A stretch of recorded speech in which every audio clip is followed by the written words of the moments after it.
Hello, in this short video I am going to show you how to get your games exported out for your Spectrum and hopefully your Spectrum Next if you're lucky enough. Mine is still not here, but I'm really looking forward to it, and that's kind of the buzz about this computer is the impetus for putting out this little video. So how do I export my game from Lantern out to the Spectrum? Well, you just go up to the export menu and you select Spectrum, and then the program will write out all the source code for your game into a folder underneath the application. So I'm running in my debug folder right now, and the project is called K-Fest Adventure, which is Kansas Fest, which is an Apple II festival, which is awesome, and you should totally go to Kansas Fest if you can. And what you want to do is open up that folder and run the build script. So let's open up that folder and take a look at what's there. That is not the folder.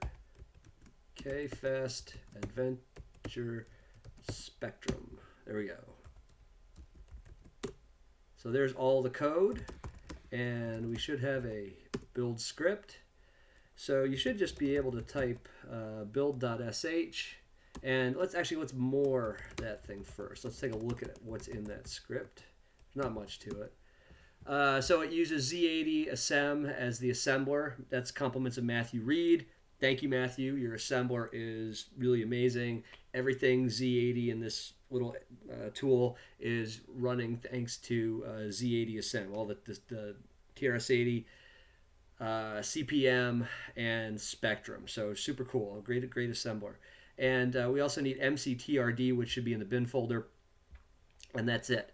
If you want a loading screen, just make a SCR file and call it loading.scr and put it in the folder, and that will get attached to the tape image and show up as the loading screen. So so did I run the file? I can't remember if I ran it or not. So let me run it, and you can see there it assembled everything, attached the loading screen, made a file called game.tap.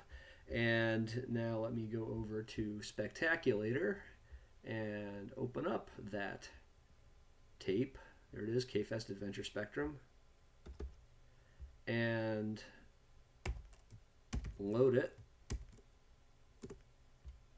And I'm going to leave the lightning bolt off. I'm going to take off fast loading, and just so you can see that the loading screen actually does work. Because if you're doing this on real tape and real hardware, you know, then the loading screen takes on additional importance.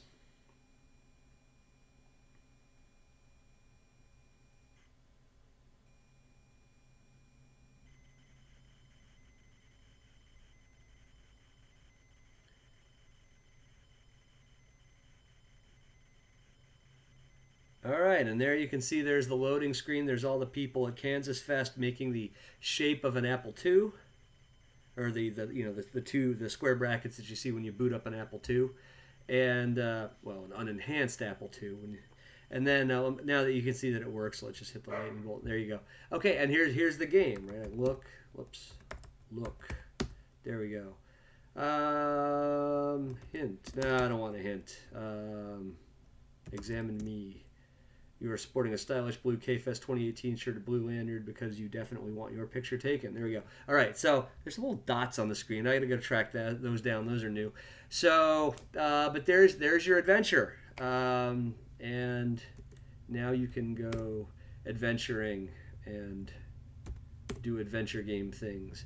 And hopefully you'll get to do this on your Spectrum Next, and get the best blend of the old and the new. So there you go. If you have any problems getting your games to work on the Spectrum or Spectrum Next, or you have just questions about how to get your game working at all, how to code stuff, just email me. I love to help people. The better I can make this thing, then the happier I am. So there you go. Hope that allows you to get your game running on your Sinclair computer.